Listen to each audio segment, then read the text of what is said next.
Need to follow up on what is happening in Nyeri. But I wanted to touch base with our reporter, my colleague, Jesse Rogers, who has been stationed in Nyeri from morning, trying to find out and follow up on this developing story. Good evening to you, Jesse. And as we speak tonight, parents and Kenyans pretty much are asking, why is it taking so long for these numbers to come from the government, Jesse? What is happening from where you are?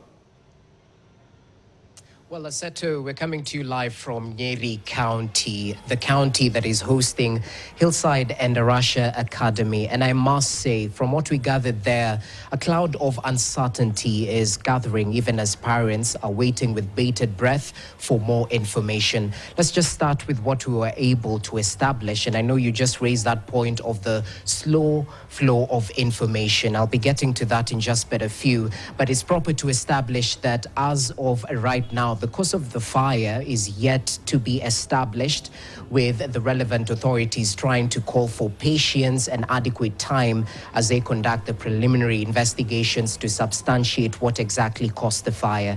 But from the little we were able to gather from the interactions with parents who are still waiting to get any more information, is that that particular dormitory that was housing the 156 boys that was involved in the inferno was actually not fully made out of concrete.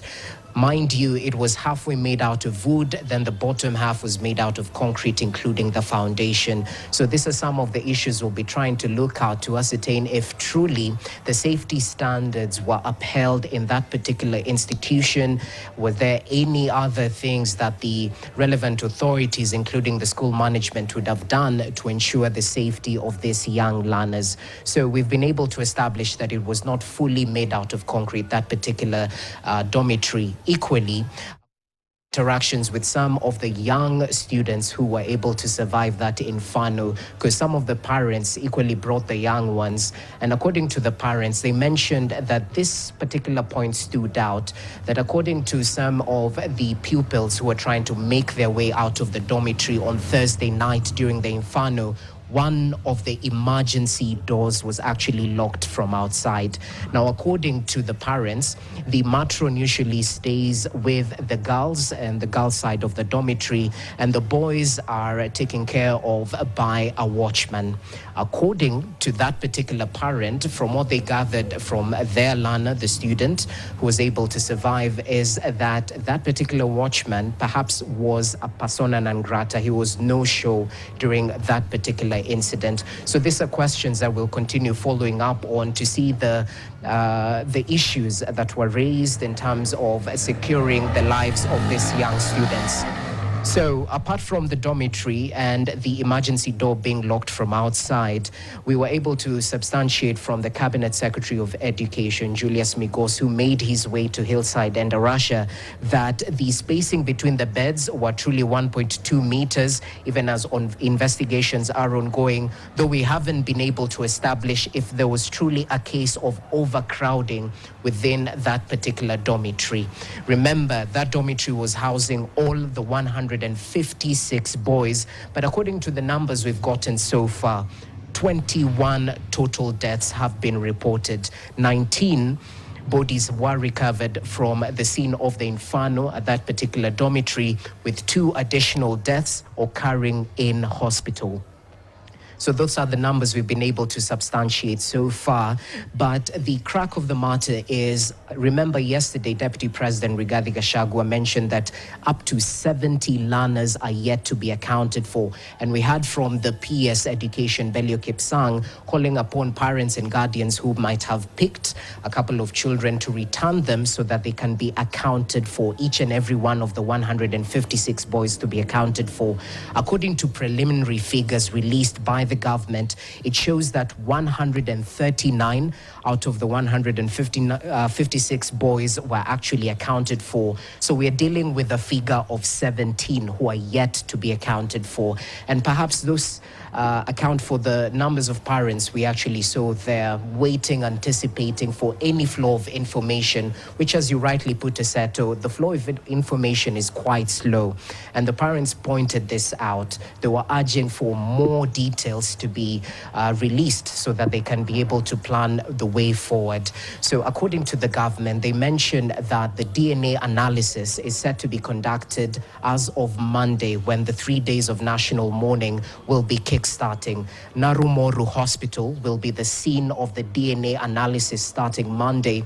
We were able to find out that the bodies hadn't been moved from the school premises at Hillside and Arusha Academy, as the DCI officers were continuing with the further scientific investigations and analysis. So on Monday, we expect parents to make their way to Narumoru Hospital for more information in terms of the DNA analysis, so they can be able to match the 21 bodies with the DNA of the parents, Aseto. Jesse, as we were speaking to you earlier at around 1 p.m., we could observe the gate being closed by security officers making their way in and outside. Also, emergency response units from Red Cross were also seen running inside and outside. As we speak right now, we're meant to understand that that school has been declared a crime scene. But in terms of investigations that are ongoing, any information on the owners of the school, if they've been questioned, just trying to understand the traction and the way the investigation is taken, Jesse? Well, according to the government authorities, they definitely asked us to be patient enough, but we definitely had to ask a couple of questions around. And according to our sources, we understood that the director of Hillside and Arusha is actually collaborating with the necessary government agencies in terms of giving information where need be.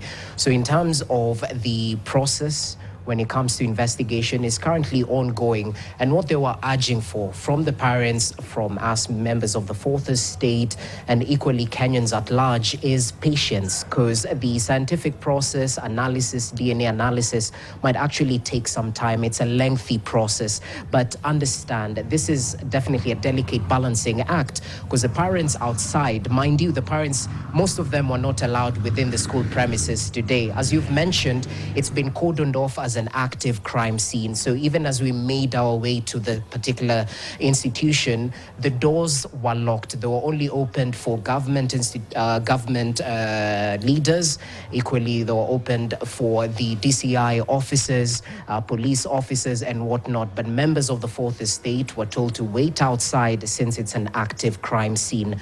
We understand the investigations are ongoing. The details are still scanty. As I mentioned, the cause of the fire is yet to be substantiated, but according to our sources, the preliminary investigations seem to be pointing at electric fault. This is yet to be substantiated by the government authorities, so we're waiting for the official communication in terms of what exactly caused the fire. But in terms of the collaboration from the necessary school management, that is still ongoing. And according to the acting regional commissioner, he mentioned that it's still ongoing smooth, and they are actually collaborating with the relevant government agencies, Aseto. Jesse Rogers coming to us straight in from Nyeri.